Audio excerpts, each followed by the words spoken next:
Perkembangan politik yang terjadi di dunia ini secara global sangat cepat perubahannya. Hari ini kita melihat ada banyak kejadian yang itu memberikan indikasi bahwa dolar Amerika itu mulai ada tanda-tanda dihindari, ya. Nah, jadi dengan kata lain, bahasa saya nih, bahasa bayi, dolar Amerika itu menjadi semacam seolah seperti hot potato, ya. Apa itu? Nah, kita akan bahas bersama di lintasan pemikiran.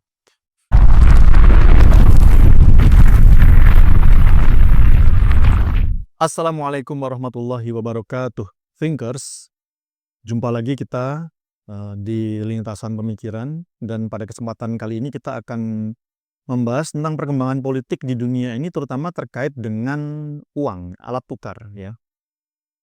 Jadi beberapa waktu yang lalu saya mendapat informasi yang cukup menarik, yaitu perilaku para investor, ya, di bursa saham Amerika, yang mereka itu uniknya pasca di bursa saham itu membeli saham-saham perusahaan Amerika, ya, namun dolarnya kemudian dibuang gitu. Jadi sahamnya dibeli, dolarnya dibuang. Nah, ini membuat belakangan ini, ya, Scott Bessent, ya, Menteri Keuangan Amerika, tuh pusing banget gitu ya. Kenapa pusing? Karena bagaimana mungkin indikator saham itu naik, harga saham itu naik, ya.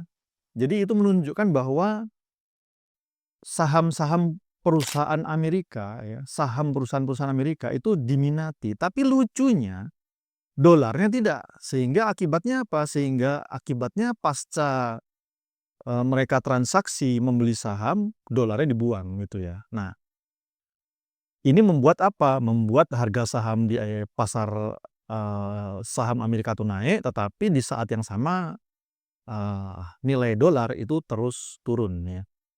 Nah, mengapa ini terjadi? Nah, kita akan bahas itu di sini, ya. Tetapi sebelum itu saya akan bahas dulu tentang klasifikasi instrumen keuangan, ya. Ini adalah cara saya memahami. Jadi saya bukan orang keuangan.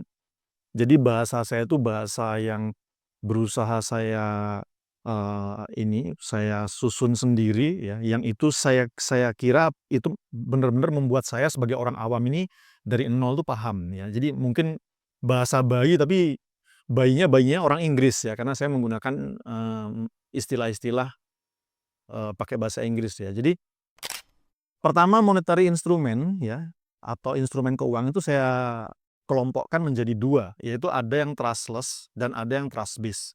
Trustless itu apa? Trustless itu adalah dia tidak butuh lagi pembahasan mengenai apakah alat ini atau instrumen ini layak dipercaya atau tidak. Itu sudah tidak ada lagi pembahasan. Dan yang masuk kategori ini adalah dulu itu adalah emas, ya. Sampai sekarang. Maksud saya kenapa dengan dulu? Dulu hanya emas, tapi sekarang kemudian atau beberapa waktu yang lalu juga itu sempat dolar dimasukkan ke situ, ya, dianggap sebagai trustless, ya, dianggap sebagai trustless. Sementara kalau emas itu memang secara genuine dia itu adalah trustless. Nah, dan belakangan ini ada yang berusaha memaksakan bahwa Bitcoin, ya, Bitcoin atau kripto, mata uang kripto yang lain itu adalah termasuk trustless. Kapan-kapan kita akan bahas khusus tentang trustless ini, ya. Nah, kita fokus ke yang trust based, ya. Trust based itu apa? Trust based itu adalah instrumen keuangan yang itu sangat bergantung pada seberapa besar trust atau kepercayaan publik, ya, kepada mata uang tersebut, ya. Dan di sini saya bagi menjadi dua, yaitu ada yang dia disebut sebagai bridge currencies dan ada yang saya sebut sebagai hot potatoes, ya. Perbedaannya apa? Perbedaannya itu adalah bridge currencies itu berarti orang itu masih bersedia untuk menyimpan, ya. Karena siapa tahu akan dibutuhkan, ya, untuk transaksi antar negara, ya, makanya disebut sebagai bridge, ya. Jadi jembatan, ya, jembatan transaksi antar negara. Sementara hot potatoes tidak. Hot potatoes itu ketika suatu perusahaan atau negara menerima alat tukar itu di pikirannya tuh langsung ini mau dibuang kemana, begitu. Apakah dibelanjakan lagi atau di-hedge ya, atau di-future-kan seperti itu. Jadi langsung digunakan. Nah, ini karena sifatnya yang seperti itu, tidak dipegang lama-lama, maka saya menyebutnya sebagai hot potatoes ya. Ini adalah istilah yang terus terang saya buat sendiri. Apakah sesuai dengan istilah keuangan saya tidak tahu, tetapi ini adalah cara saya memahami keuangan ya, global ya, dengan bahasa orang awam ya. Jadi hot potatoes ya. Nah, sementara bridge currency sendiri saya kelompokkan jadi 3, yaitu ada hegemonic dominan, kemudian ada juga populer, dan ada juga ordinary. Nah, ini insya Allah klasifikasi ini akan sangat berguna ya untuk kita bisa memahami apa sebenarnya yang terjadi. Bahkan sejak dulu, sejak zaman masih ada barter-barter ya, pasca barter sampai sekarang, sampai insya Allah mungkin untuk selanjutnya ya. Nah, sekarang kita baru membahas tentang dolar. Nah, ya. Nah, setelah kita udah punya gambaran ini, nah dolar itu bagaimana? Dolar itu dulu pernah ada di posisi trustless ya. Tapi trustless-nya tentu saja nanti kita bahas ya, ada genuine, ada quasi. Nah, dolar itu adalah quasi, yaitu apa? Dianggap trustless ya. Dianggap trustless. Kapan itu bisa terjadi? Nah, terjadinya adalah tahun 1944. Tapi ini adalah sebuah rangkaian skenario kalau menurut saya ya, yang memang itu sudah dirancang sebaik-baiknya ya. Bahkan sejak sebelum 1914. 1914 itu ada apa? Ada Perang Dunia yang Pertama ya. Tapi sebelum itu tahun 1913 apa yang nggak salah ya, terbentuknya The Fed. Sebelumnya lagi ada rangkaian peristiwa banyak ya. Tetapi kita langsung potong saja ya. Yaitu tahun 1914 itu adalah rekayasa pertama ya untuk membuat dolar Amerika menjadi trustless. Yaitu apa? Perang Dunia yang Pertama. Itu membuat emas dari seluruh dunia mengalir ke Amerika ya. Nah, terus kemudian tahun 1939 terjadi lagi Perang Dunia yang kedua ya. Ini saya jelaskan secara singkat saja ya. Dan Perang Dunia yang kedua itu membuat kembali lagi emas dari seluruh dunia kembali mengalir ke Amerika. Ada diperkirakan lebih dari 2/3 emas dunia, cadangan emas dunia itu berada di Amerika ya. Digunakan untuk belanja seperti itu ya. Nah, sehingga apa? Sehingga kemudian Bretton Woods menjadi bisa terwujud ya. Dan orang-orang, negara-negara di seluruh dunia menjadi bisa menerima dolar Amerika seolah menjadi trustless, dan mereka menjadikan itu sebagai cadangan devisa ya, untuk menjamin mata uang yang mereka terbitkan di negara mereka masing-masing ya. Nah, maka dengan posisinya seperti itu, dolar Amerika menjadi trustless. Namun tahun 1971 terjadilah Nixon shock ya, yaitu Nixon secara sepihak mengumumkan atau memutuskan dan mengumumkan bahwa dolar Amerika tidak lagi bisa ditukar dengan emas ya. Maka sejak saat itu dolar kehilangan trustless-nya. Karena tadinya dia menjadi dianggap trustless itu adalah karena bisa dijamin dengan emas. Berhubung sudah tidak, maka dia kehilangan posisinya sebagai trustless ya. Namun Nixon bergerak cepat ya, dan akhirnya bisa mendapatkan kesepakatan dari pemerintahan Saudi ketika itu ya, yaitu Raja Faisal, yaitu kesepakatan petrodolar ya, yaitu membuat Arab Saudi itu sepakat bahwa sejak saat itu menjual minyak hanya dengan pembayaran dolar. Nah, maka dolar Amerika tidak serta-merta langsung dibuang oleh negara-negara yang ada di dunia. Jadi masih digunakan, turun sebagai apa? Sebagai bridge currencies ya. Kalau di diagram kita itu sebagai bridge currencies. Tapi karena dia pernah di posisi trustless, Maka saya memunculkan satu istilah, yaitu apa? Hegemonik dominan. Karena ketika itu dolar Amerika sangat hegemonik dan sangat dominan meskipun dia sudah tidak trustless ya. Dia bridge currency tetapi dia sangat hegemonik dan sangat dominan. Nah, dan hari ini kita menyaksikan bahwa dolar itu mulai melorot, turun terus, terutama adalah apa? Terutama pasca tahun 2020-an ya, yaitu ketika pasca Covid itu ya, maka kemudian Amerika mengambil tindakan-tindakan ya, yang itu kalau nggak salah namanya quantitative easing ya. Nah, ini nanti coba thinkers minta koreksinya kalau memang ternyata salah. Nah, quantitative easing ini membuat dunia itu menjadi ragu ya kepada dolar. Saat itulah kemudian dolar itu mulai kehilangan posisinya sebagai hegemonik dominan. Dia turun, melorot ya. Melorot menjadi apa? Ordinary? Tidak. Dia masih menjadi populer ya. Nah, sementara di sini ya, kalau kita melihat di diagram yang saya memasukkan yuan, Cina dan mata uang yang lain itu ada di ordinary ya. Yuan, yen, kemudian ada euro ya, seperti itu. Nah, hari ini kita melihat, dengan berbekal klasifikasi tadi itu, hari ini kita melihat dolar Amerika itu bahkan dia sudahlah dia tidak di hegemonik dominan, dia turun di populer. Bahkan hari ini ada tanda-tanda ya, belakangan ini dia pun sudah mulai meninggalkan posisinya sebagai populer menuju hot potatoes ya. Sementara yuan Cina ini mulai bergerak naik dari ordinary, dia mulai naik menjadi populer ya.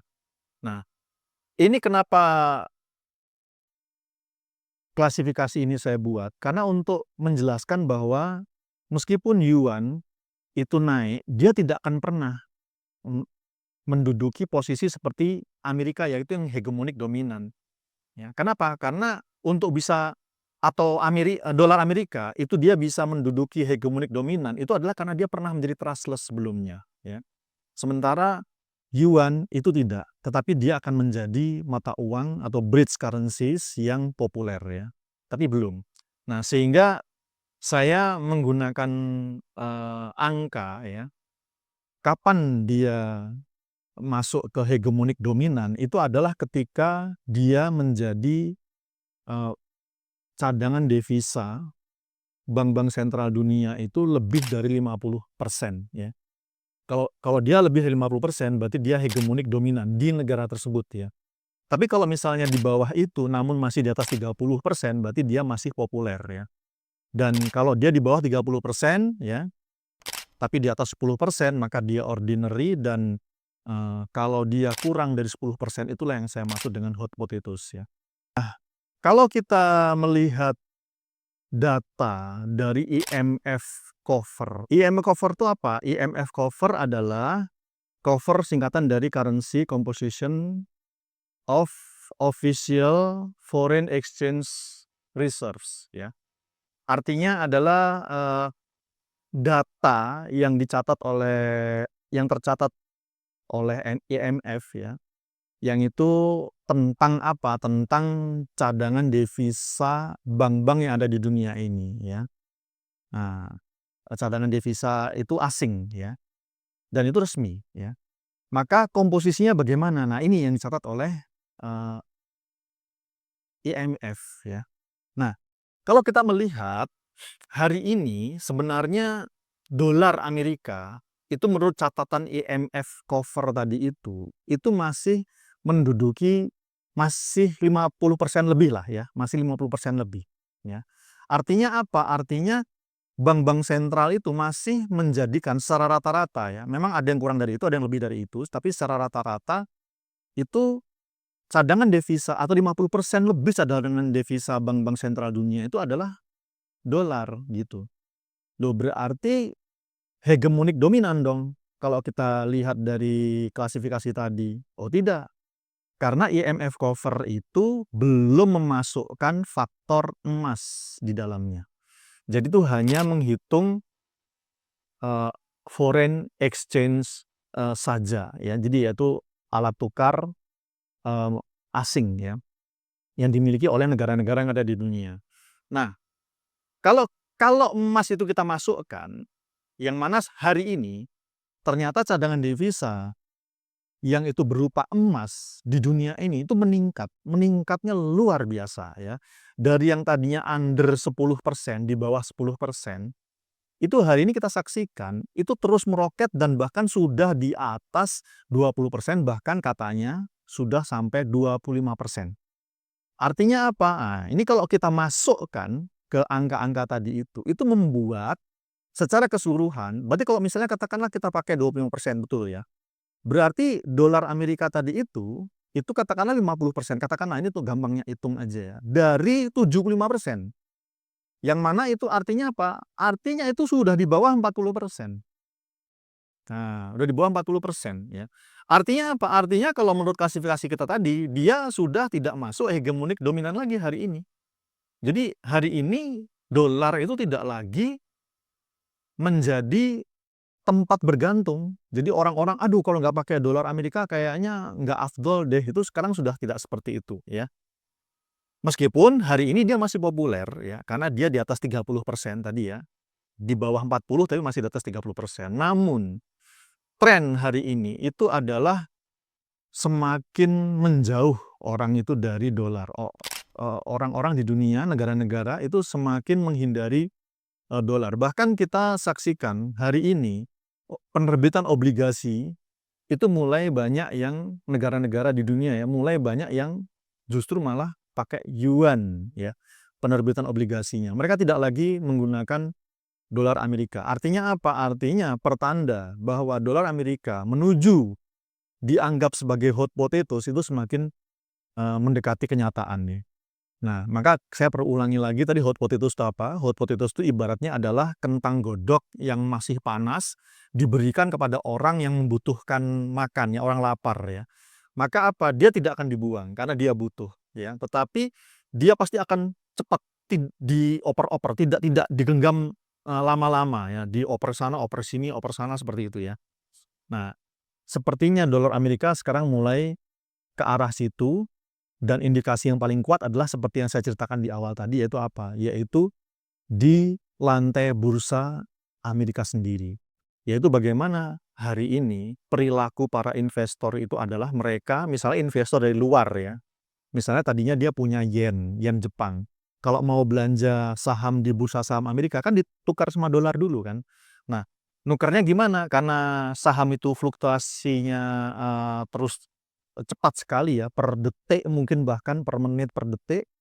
Maka kalau dia mau ngincar saham perusahaan di lantai bursa Amerika, maka dia pasti dong tukar duitnya itu lebih ya, anggarannya lebih. Nah, setelah kemudian dia belanja, kan masih ada sisa ya dolar. Apa yang terjadi hari ini? Hari ini dolar itu langsung dibuang. Entah ditukar ke mata uang yang lain, entah kemudian dilindung ya, dipakai apa istilahnya hedge atau apa istilahnya itu ya. Atau kemudian dia dibelanjakan untuk future ya. Hari ini kejadian seperti itu. Artinya apa? Artinya dolar dibuang. Akibatnya apa? Karena dolar dibuang, ya, dolar tidak diinginkan. Padahal biasanya orang habis belanja itu dolar masih disimpan. Siapa tahu nanti butuh lagi. Tinggal nambah, tinggal beli lagi. Hari ini enggak dibuang, ya, dicairkan. Artinya dolar Amerika sudah menjadi hot potatoes dan ini membuat nilai dolar semakin turun dan ini bahaya. Jadi saham naik, harga saham naik tapi dolarnya turun. Nah, ini menciptakan bubble ya, bubble gelembung dan ini berbahaya. Makanya Scott Bessent bingung ya. Oke, itu adalah fakta. Lalu kemudian apa yang bisa kita petik dari sini, bisa kita ambil pelajaran dari sini thinkers? Yaitu adalah apa? Adalah bahwa kita hari ini hidup di masa di mana kita mungkin akan menyaksikan ya, di mana dolar Amerika yang tadinya tuh demikian perkasa sekarang mulai ditinggalkan dan bisa jadi kita akan menyaksikan bagaimana hari ini muncul multipolar ya. Mungkin saya tidak akan mengatakan bahwa yuan yang akan tampil menggantikan posisi dolar, saya tidak mengatakan seperti itu ya. Kenapa? Karena saya cenderung justru apa yang terjadi pada Amerika ini, dolar Amerika ya, ini menjadi trauma ya bagi masyarakat dunia, sehingga masyarakat dunia hari ini bisa jadi dan terus seterusnya tidak akan mau lagi bersandar pada satu mata uang tertentu. Mereka akan menjadi sangat pragmatis ya. Sedang butuh apa, yaitu ya, dan hanya akan mau menyimpan sebagai cadangan devisa itu mata uang yang kemungkinan dibutuhkannya memang cukup banyak peluangnya ya. Sehingga ke depan kita akan menyaksikan emas akan semakin populer ya, akan kembali ya menjadi sandaran dunia ya. Kita akan saksikan harga dolar akan terus naik. Lalu bagaimana dengan kita? Ya, kita di sini terus terang ketar-ketir ya. Kenapa? Karena pemerintah Indonesia kok belum ada aksi apapun ya terkait dengan emas ya.